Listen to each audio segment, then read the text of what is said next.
Nos invités en plateau, on continue à parler de ce qui se passe en Iran et dans la région. Adel Bakawan est avec nous, vous êtes directeur de l'Institut européen d'études du Moyen-Orient et de l'Afrique du Nord. À vos côtés, Tamar Sebog, journaliste correspondante du quotidien israélien Yediot Aharonot. J'espère que je l'ai bien prononcé. Yediot Aharonot. Merci de me reprendre. De l'autre côté de la table, bonjour Emmanuelle Galichet, vous êtes enseignante chercheuse en physique nucléaire au CNAM, et puis notre chroniqueur international Karim Ayaoui. Merci d'être avec nous, Karim.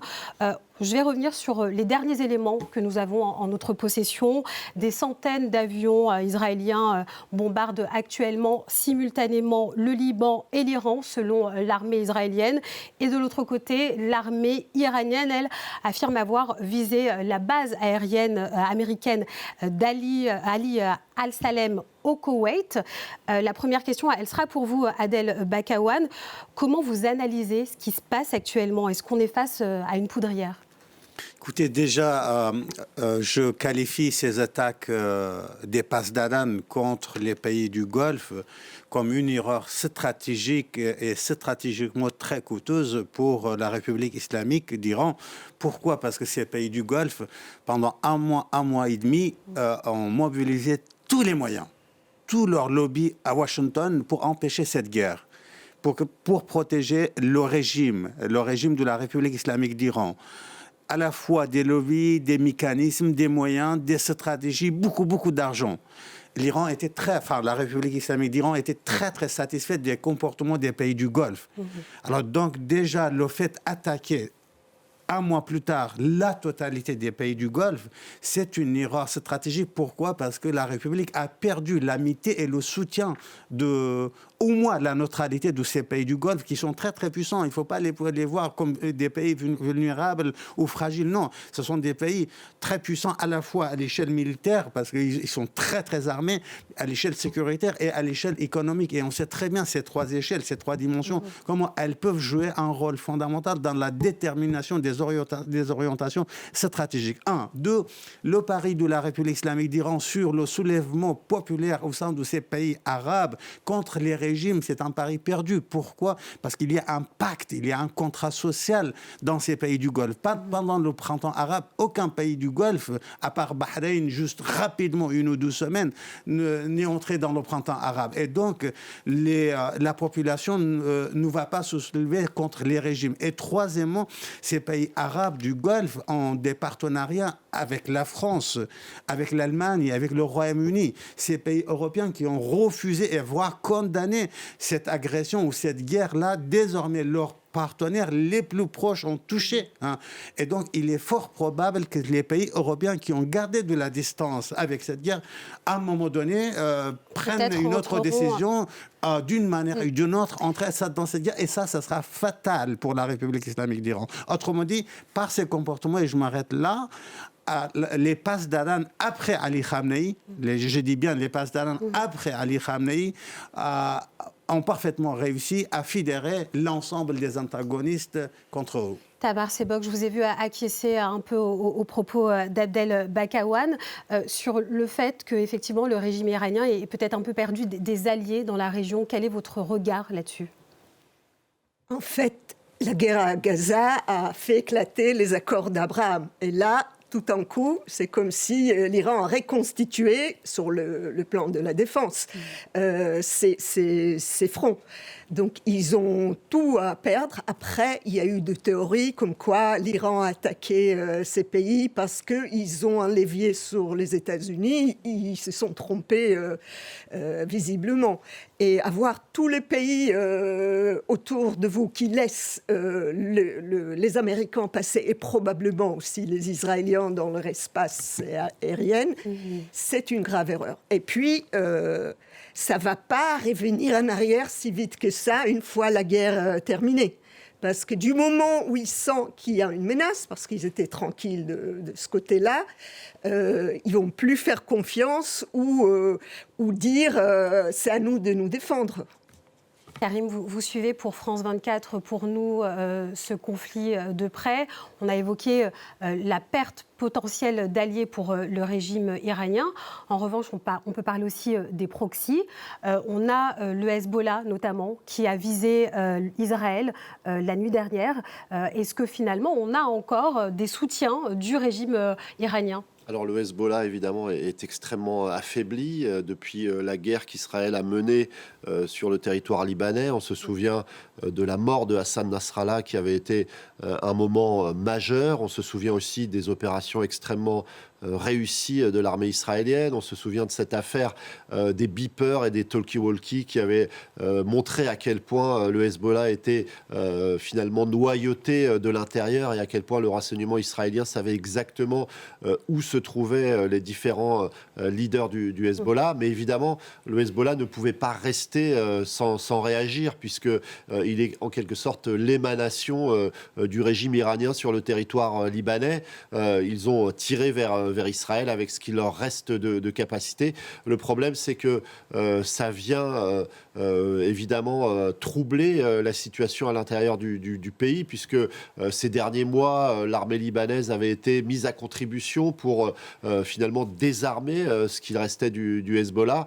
Et tout ça vient fragiliser un peu plus un espace libanais en grande difficulté, d'autant plus que les Israéliens étaient restés présents, notamment sur différents points du sud du pays, et ça relance par ricochet la guerre au Liban, ce dont les Libanais n'avaient pas du tout besoin. Et pour rebondir sur ce que disait Adel Bakawan tout à l'heure, les Iraniens ont sans doute été un peu présomptueux en pensant que, en allant frapper un certain nombre de monarchies du Golfe, ils allaient influencer la décision de Donald Trump, comme si ces frappes allaient pousser ces monarchies à aller voir Donald Trump pour lui expliquer que c'était trop intolérable, ces frappes sur leur territoire.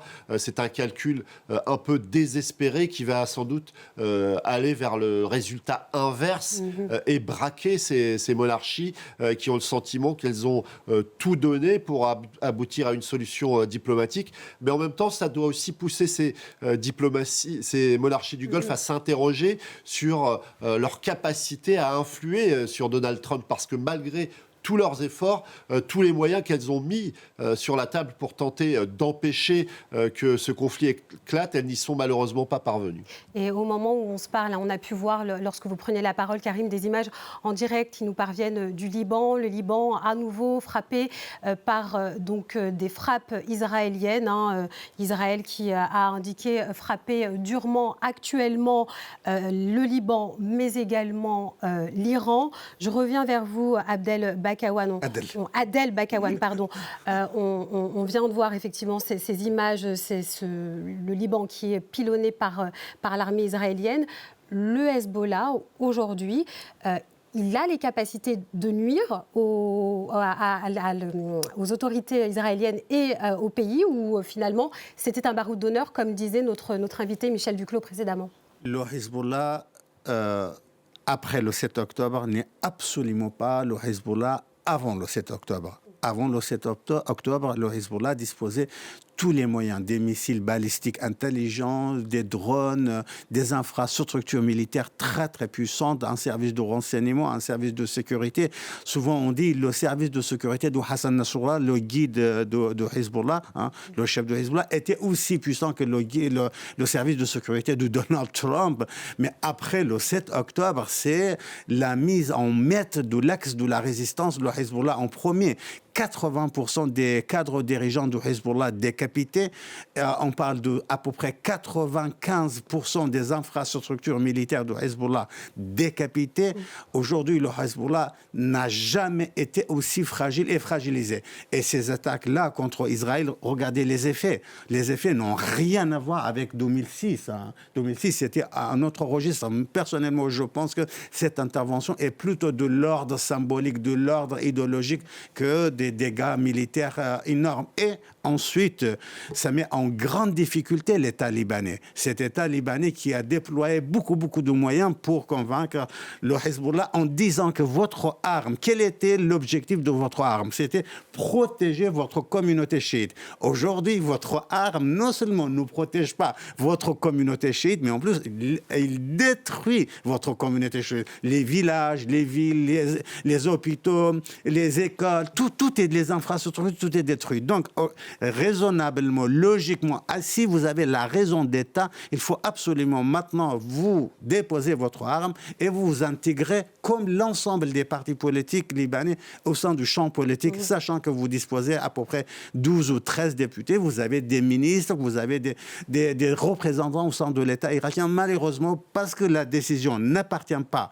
au Hezbollah, à la direction de Hezbollah, parce que la décision appartient au Pasdaran, ils ne peuvent pas faire autrement. Et Karim, après ces nouvelles frappes sur le Liban, on assiste à un déplacement massif de population. Oui, parce que évidemment ces frappes sont massives, elles touchent un très grand nombre de localités, une cinquantaine de localités. Israël, comme c'est souvent le cas, a invité ces populations à quitter la zone et l'objectif c'est clairement de détruire ce qu'il reste de capacité de frappe du Hezbollah, même si elles sont considérablement détruites. On sait qu'il y avait énormément de rampes de lancement et de roquettes encore cachées. Israël en a détruit une grande partie, mais apparemment, il reste encore quelques capacités d'escarmouche et de tir. Finalement, pour Israël, c'est aussi l'impression qu'ils ont l'occasion de terminer ce qu'ils avaient commencé déjà et que cette guerre déclenchée avec l'Iran, c'est l'occasion de définitivement réduire à néant toute capacité émanant du Liban de la part du Hezbollah. Emmanuelle Galiché, une question pour vous. Vous êtes enseignante-chercheuse, je le rappelle, en physique nucléaire au CNAM. À l'origine, on revient au tout départ, là on est au 3e jour de ce conflit. Il a été motivé par le nucléaire, le programme nucléaire iranien. Est-ce que l'Iran était en capacité de nuire à son voisin israélien ? Alors, avant les 12 jours, la guerre des 12 jours, il semble que oui, dans le sens où les rapports de l'Agence internationale de l'énergie atomique étaient assez clairs sur le niveau d'enrichissement de la matière en Iran, de la matière nucléaire.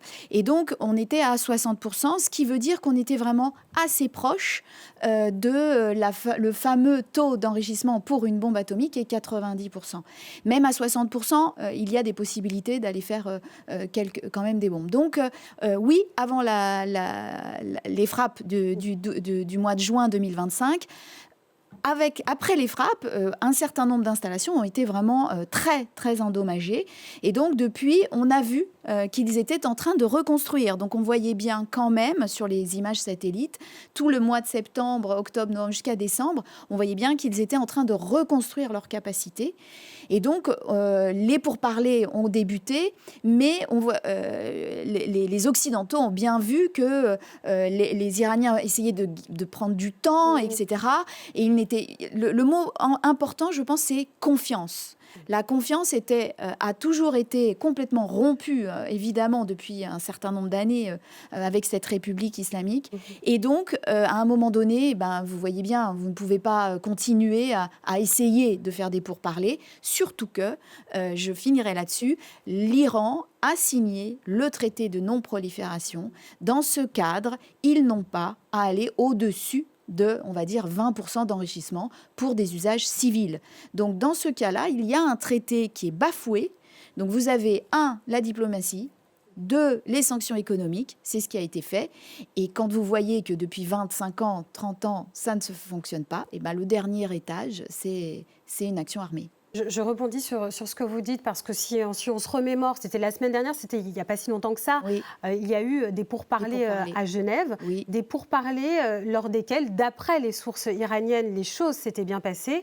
Et pourtant, patatras, on en est là aujourd'hui. Oui, parce qu'en fait, chacun est venu avec ses exigences, du côté américain, du côté iranien, et ils ont vu, malgré un certain nombre de voix qui disent que ça allait bien, ils ont bien vu qu'il n'y avait pas de possibilité d'accord sur l'ensemble du programme nucléaire. Les Américains voulaient un moins de 5%, les Iraniens ne voulaient aller plus haut, et puis puis surtout, il voulait aussi continuer à construire un certain nombre de réacteurs, en particulier un réacteur à eau lourde qui, on le sait, est une manière de produire du plutonium. Donc vous voyez qu'il y avait derrière... la confiance était rompue, on n'y arrivait plus. Tamar Sebok, cette peur de la menace nucléaire iranienne, est-ce qu'elle est vraiment présente au sein de la société israélienne ? Oui, absolument. Alors, comme il y avait cette opération, cette guerre en juin, évidemment, le président Trump a dit qu'il n'y a plus de menaces, mais les Israéliens savaient très bien que ce n'était pas fini, parce qu'ils ont des renseignements, et puis politiquement, il faut le dire, ils ont d'autres intérêts que les États-Unis. Donc, cette peur, il existe toujours. Chez les Israéliens, il y a une autre peur, c'est les missiles balistiques. Que les Américains semblent vouloir mettre un peu de côté, ou en tout cas avant, dans les négociations, tandis que pour Israël, ça c'est un réel problème, qui peuvent être nucléaires, mais même s'ils ne sont pas, on voit très bien le dégât quand les Israéliens n'arrivent pas à intercepter. Donc il y a les deux, il y a la peur du montée nucléaire à nouveau, et il y a le missile. Emmanuel Galiché, je vous ai entendu réagir sur les missiles balistiques. Quelle portée, quelle capacité de nuisance ?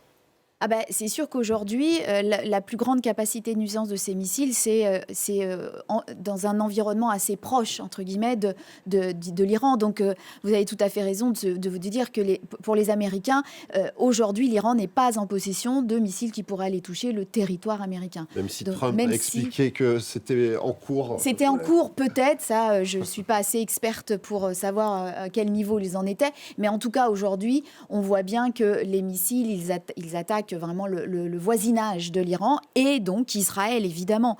Donc, pour Israël, il y a l'arme atomique qui est absolument une arme absolument à balayer totalement pour eux, mais il y a effectivement aussi les missiles. Karim, cette justification nucléaire faite par Benyamin Netanyahou, comment elle est perçue et dans le pays et puis à l'international ? Donc, le pays, c'est-à-dire lequel ? Et en Israël et à l'international. Clairement, côté israélien, c'est la plus légitime des choses que d'empêcher l'Iran d'obtenir cette arme nucléaire. Pour Benyamin Netanyahou, c'est une obsession depuis des années. On se souvient de lui à la tribune de l'ONU avec son dessin et le niveau auquel étaient arrivés les Iraniens. Clairement, pour lui, détruire toute capacité nucléaire iranienne, c'est un objectif qui l'habite depuis des années.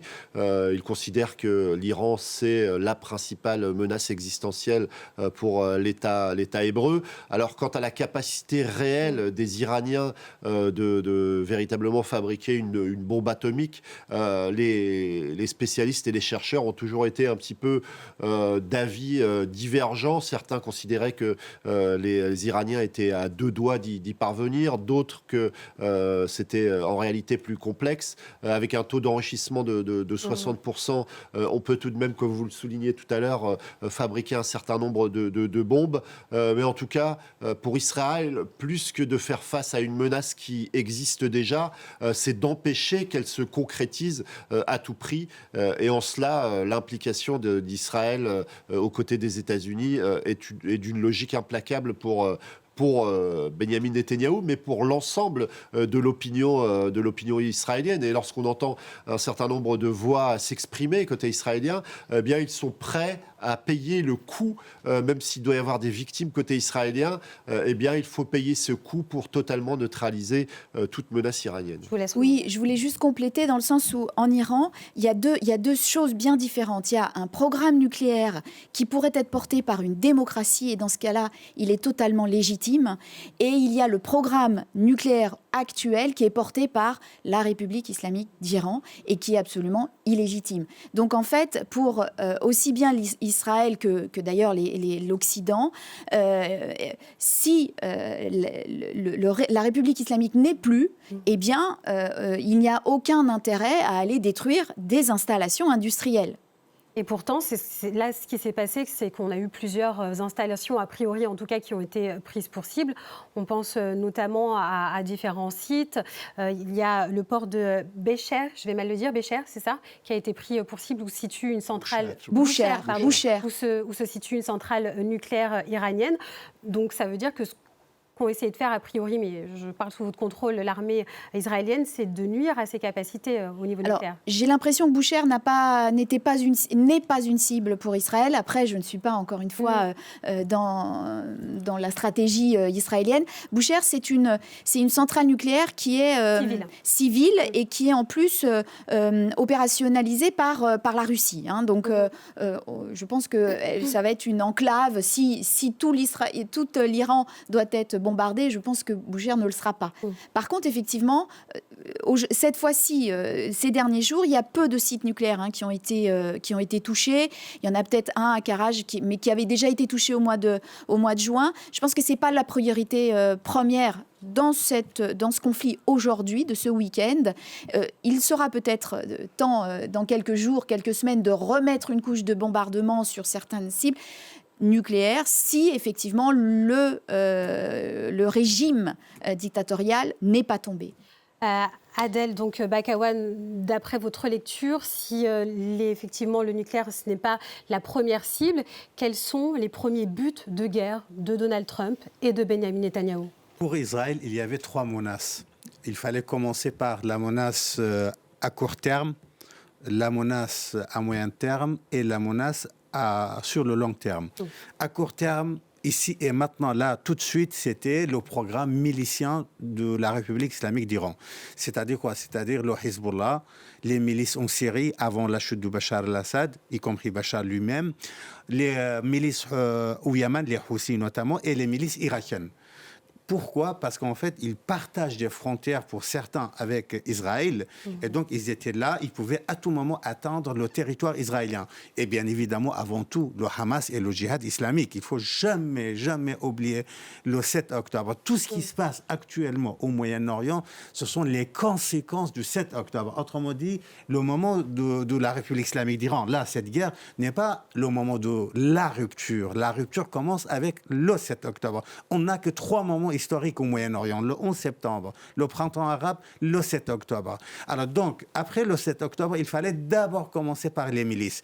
Ils ont détruit les Israéliens, le Hamas et le djihad, et ensuite le Hezbollah. Le régime de Bachar al-Assad est tombé, et ensuite les Houthis, structurellement fragilisés, les milices irakiennes, certes intactes, mais totalement contrôlées et siégées par les États-Unis d'Amérique.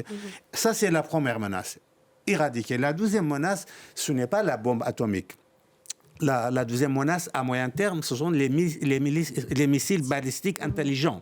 Pourquoi? Parce que ce n'est pas avec la bombe atomique que la République islamique d'Iran a attaqué Israël. C'est avec ces infrastructures, ces missiles qui ont attaqué. Et il y a plusieurs catégories. Il fallait absolument intégrer ces infrastructures à la fois dans le but de la guerre, mais aussi dans le but de la négociation. Seulement Donald Trump, lorsqu'il était à Mascate, la capitale de Oman, ou lorsqu'il était à Genève, il n'était pas encore tout à fait prêt pour intégrer les missiles dans la négociation. Il était focalisé sur le programme atomique. Or, pour les Israéliens, c'était la priorité de toutes les priorités. Et ensuite, là, aujourd'hui, c'est pourquoi on attaque partout en Iran, les installations de lancement de missiles balistiques intelligents. Et la troisième menace, c'est la bombe atomique. La bombe atomique, bien évidemment, dans son intégralité. Le problème, c'est quoi? C'est que les dirigeants de la République islamique d'Iran sont fracturés, divisés. Il y a 2 tendances. La première tendance, c'est les pasdaran. Les pasdaran ne veulent absolument pas écouter, entendre, comprendre que le monde d'après le post-7 octobre n'est absolument pas avant le monde. Autrement dit, l'Iran n'est pas autorisé d'avoir le programme atomique. Le seul modèle qu'on propose aux Iraniens, au Pasdaran, c'est le modèle libyen. C'est-à-dire comme Kadhafi en 2004 a livré la totalité de son programme des armes de destruction massive aux Américains, les Américains, ils les ont intégrés dans le système international. Aujourd'hui, c'est exactement ce qu'on propose. Autrement dit, ce n'est pas la négociation, c'est la capitulation. On demande à la République islamique d'Iran, au Pasdaran, de capituler en rendant la totalité du programme. Par contre, face au Pasdaran, vous avez une deuxième tendance qu'on appelle les modérés, avec qui je discute régulièrement. Là, ils veulent absolument non seulement livrer le programme atomique, mais aussi le programme balistique et surtout le programme milicien. Ils nous disent clairement que nous n'avons rien à faire à Gaza. Nous n'avons rien à faire au Liban, en Syrie, au Yémen, en Irak. Nous, on a une nation qui s'appelle la nation iranienne. On a un peuple qui s'appelle le peuple iranien. On a une économie à terre. L'iranité doit être notre priorité. Et ça, c'est la ligne de fracture au sein du régime. Et c'est pourquoi Donald Trump, hier, il nous a dit clairement qu'il y a certains éléments du régime qui souhaitent parler avec nous. Et ces éléments... On va s'intéresser à ces éléments se trouvent dans cette tendance-là, dans la deuxième tendance. Tamara Sebok, vous vouliez réagir aux propos de... Oui, alors, je crois qu'il y a, pour nous, à l'Occident, il y a aussi une petite confusion par rapport à ce que c'est les modérés. C'est-à-dire que si le régime ne s'effondre pas, effectivement, c'est les modérés avec lesquels l'Occident pourrait conclure des accords. Mais on ne peut pas dire que les modérés sont pour la démocratie en Iran. Ce n'est pas ce que demande le peuple ou en tout cas les gens qui manifestent. Donc, on se trouve devant une dilemme, parce que nous, on confond tout d'une certaine façon.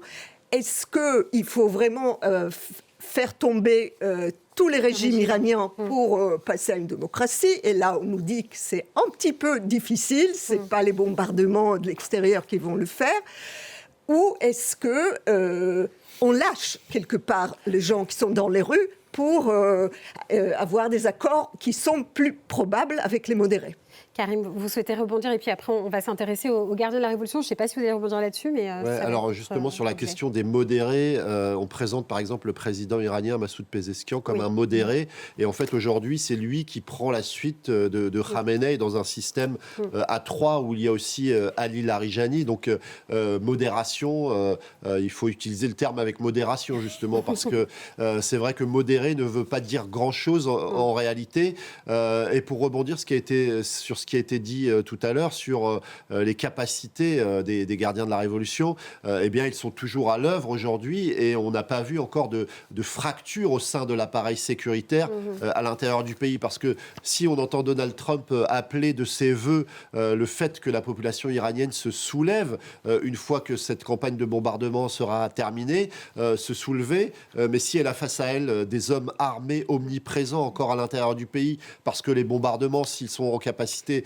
de détruire des missiles balistiques et des lanceurs, ils ne vont pas éliminer du jour au lendemain tous les hommes armés qui sont encore à l'intérieur du pays, c'est-à-dire les Pasdaran, mais aussi les Basij, qui sont ces volontaires et qui sont le bras armé en quelque sorte du régime. Et puis il ne faut pas sous-estimer non plus à l'intérieur du pays ceux qui sont encore des sympathisants de la théocratie, parce que on a vu aussi beaucoup ces hommes pleurer la mort du guide suprême. Il ne faut pas croire que c'est seulement des images à destination de l'Occident, des images de propagande. Il y a une partie de la population iranienne qui soutient encore le régime, et c'est ça qui rend la situation extrêmement complexe, et c'est ça qui rend difficile d'imaginer à quoi pourrait ressembler le demain. L'après. Et on va s'intéresser, on va faire un focus sur l'un des derniers maillons de ce régime, créé donc au lendemain de la révolution islamique en 1979. Les gardiens de la révolution sont aujourd'hui l'organisation la plus puissante du pays. Forces militaires parallèles, bras armés du régime, acteurs économiques majeurs. Qui sont-ils exactement? Le point avec Noémie Roche. On les appelle Pasdaran. Fondés en 1979 par l'ayatollah Khomeini, quelques mois après la révolution islamique, les gardiens de la révolution constituent une organisation militaire d'élite. Née de la méfiance du nouveau régime d'alors envers une armée régulière jugée trop liée à l'ancien pouvoir du Shah, les Pasdaran sont chargés du maintien de l'ordre. Leur mission, protéger le régime islamique et prévenir tout coup d'État. Les gardiens de la Révolution comptent environ 150 000 membres. Ils disposent de leurs propres forces terrestres, navales, aérospatiales et spatiales, une véritable armée parallèle. Les gardiens de la Révolution contrôlent aussi des secteurs clés de l'économie iranienne. Pétrole, construction, télécommunications, agroalimentaire. Ils détiendraient jusqu'à 50% des richesses pétrolières du pays.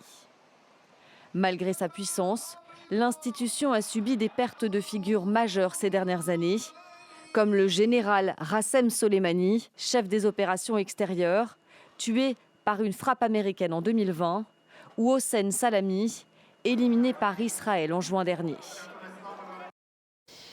Et cette dernière information qui nous parvient, que je vous livre à l'instant, selon l'Iran, le site nucléaire de Natanz a été visé par des frappes israéliennes. Je reviens vers vous, Emmanuel Galichet, puisqu'on évoquait les sites nucléaires qui étaient potentiellement frappés par l'armée israélienne. Tout à l'heure, on parlait d'un site nucléaire civil. Là, on est sur quel type de structure ? Alors, pour les Iraniens, ils disent aussi que c'est un site civil, Natanz. Tous leurs sites sont civils pour les Iraniens. Donc, c'est nous, les Occidentaux, et l'Agence internationale de l'énergie atomique qui dit que, effectivement, Natanz, c'est un site d'enrichissement où il y avait, avant le mois de juin, un certain nombre de centrifugeuses en souterrain, mais pas sous une montagne. Donc, c'est le site qui était dans la plaine, où il y avait donc un certain nombre aussi de laboratoires de recherche et développement sur l'enrichissement. On a vu effectivement que depuis le mois de juin, ils étaient en train de reconstruire. On l'a vu vraiment entre décembre et janvier, un certain nombre de toits qui ont été remis sur, en particulier, le site pilote d'enrichissement. Et donc, il est probable qu'ils étaient en train de reconstruire ce site d'enrichissement, qui est celui le plus important, puisque s'ils veulent continuer à aller plus loin, eh bien, ils ont besoin d'un site d'enrichissement. En tant qu'experte sur le nucléaire, cela veut dire que l'idée derrière, c'était d'être en capacité d'avoir une arme nucléaire qui fonctionne ? Alors, dans le plan iranien, en général, normalement, ce que moi j'en sais, c'est que Natanz était quand même sur du bas enrichissement et que c'était Fordo qui, lui, avait les centrifugeuses les plus puissantes et les plus modernes qui continuaient à faire l'enrichissement bien au-delà. Mais de toute façon, c'est une continuité. Une centrifugeuse est une centrifugeuse. Si vous voulez aller à 90, même si elle n'est pas moderne et puissante, vous continuez à tourner jusqu'à ce que vous augmentiez le pourcentage. C'est de la physique simple, je veux dire. On tourne jusqu'à ce qu'on arrive à ce fameux 90%. Donc Natanz, Fordo ou un autre, puisqu'il y en avait un troisième aussi qui avait été découvert il y a très peu de temps, la montagne de la Pioche, sont des sites absolument vitaux si vous voulez aller vers une arme. D'accord, merci beaucoup Emmanuel Galichet. Je me retourne vers vous, Adel Bakawan, puisqu'on évoquait les possibilités, l'après-régime. Le mot de modéré avait été prononcé par Tamar Sebok et vous vouliez rebondir là-dessus. Oui, si on ne contextualise pas le mot modéré dans le contexte iranien, on ne comprend rien. Quand on dit des modérés, il ne faut absolument pas dire les démocrates.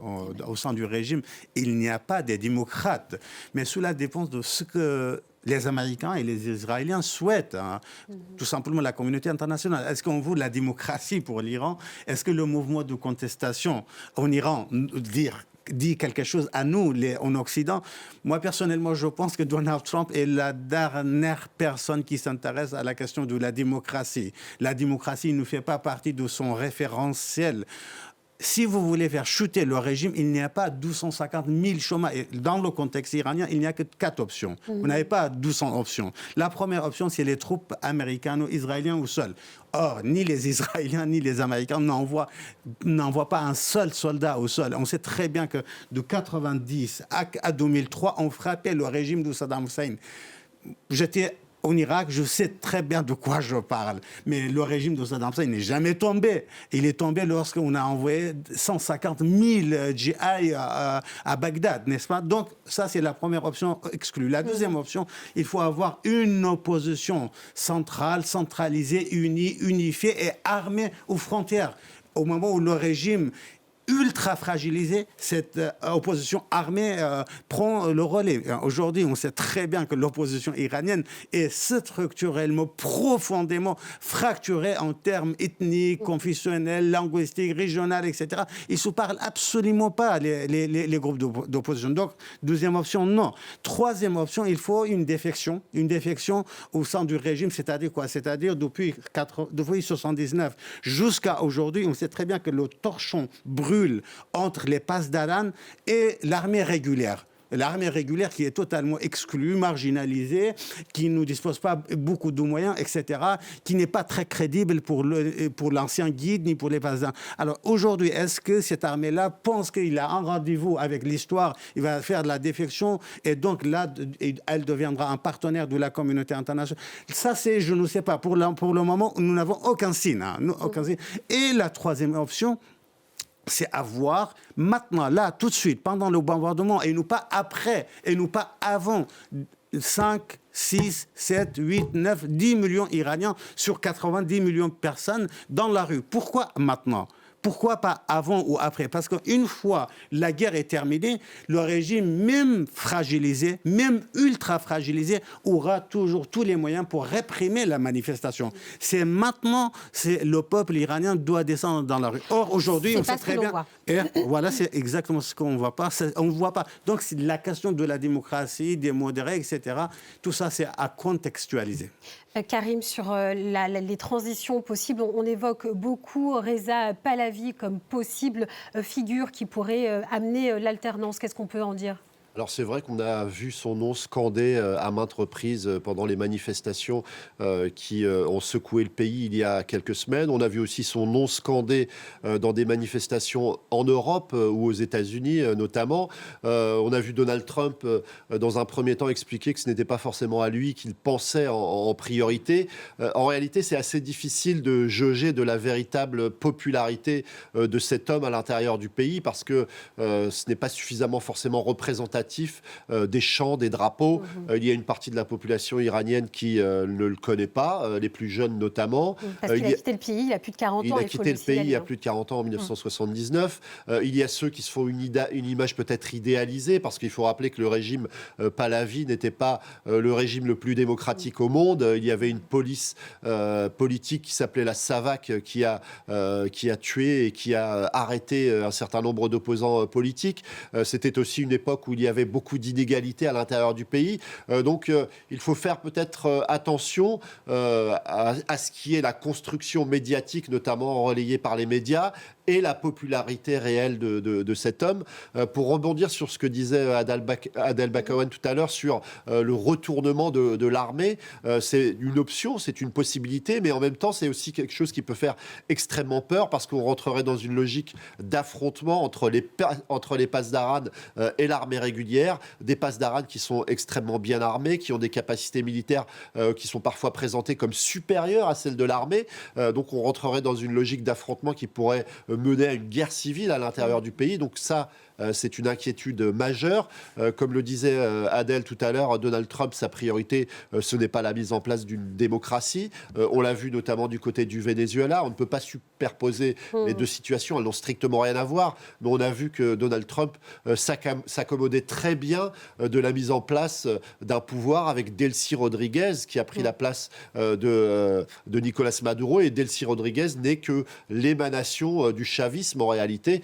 Donc Donald Trump... la question de la démocratie n'est pas forcément sa priorité et une partie des Iraniens en ont fait la mère expérience parce que lorsqu'ils ont manifesté et qu'ils sont morts dans les rues de Téhéran et d'autres villes, ils avaient espéré à ce moment-là que Donald Trump allait intervenir. Il ne l'a pas fait. Et ça a été réprimé dans le sang. Ça a été réprimé dans le sang et c'est peut-être ça qui explique qu'une partie de la population n'a pas encore gagné les rues pour manifester. Tamar Sebok, une question pour vous. Là, on vient d'évoquer une possible démocratie. On a évoqué aussi un hypothétique retour du fils du Shah d'Iran. Pour l'après, si tant est qu'il y a un après-régime, quelle est la vision de Benyamin Netanyahou sur la politique en Iran ? crois qu'il faut voir ça dans le contexte de toute la région. Ça veut dire, du moment où il n'y a pas de menace, et que c'est sûr qu'il n'y a pas de menace, la stratégie sera à nouveau la stratégie des accords d'Abraham. Ça veut dire une intégration financière, parce que c'est important, et des sécurités.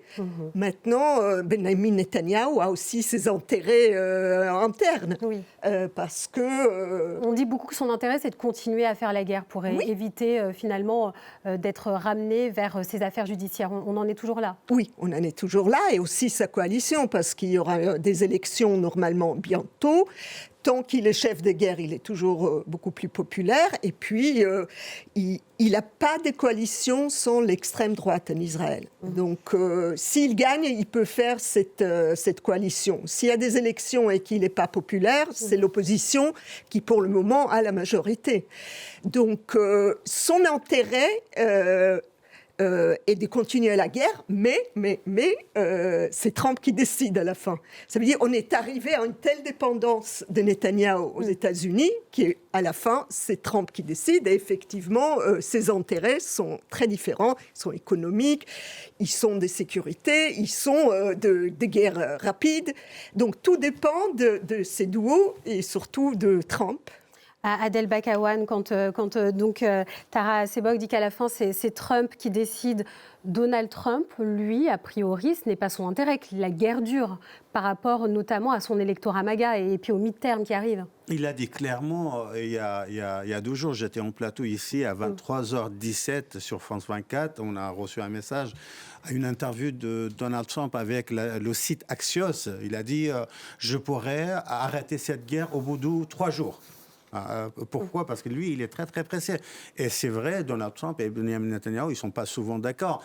Il y a un préjugé, il y a une prononciation comme quoi, lorsque Israël parle, c'est les États-Unis d'Amérique qui parlent. Non, ce n'est pas vrai. Hein. Ils ne sont pas d'accord sur le dossier syrien, ils ne sont pas d'accord sur le dossier libanais, ils ne sont pas d'accord surtout sur le dossier turc, iranien, etc. Il y a des désaccords. Par exemple, là, Benjamin Netanyahou, son projet, c'est finir avec le régime ici et maintenant, là, tout de suite. Donald Trump a une autre perspective.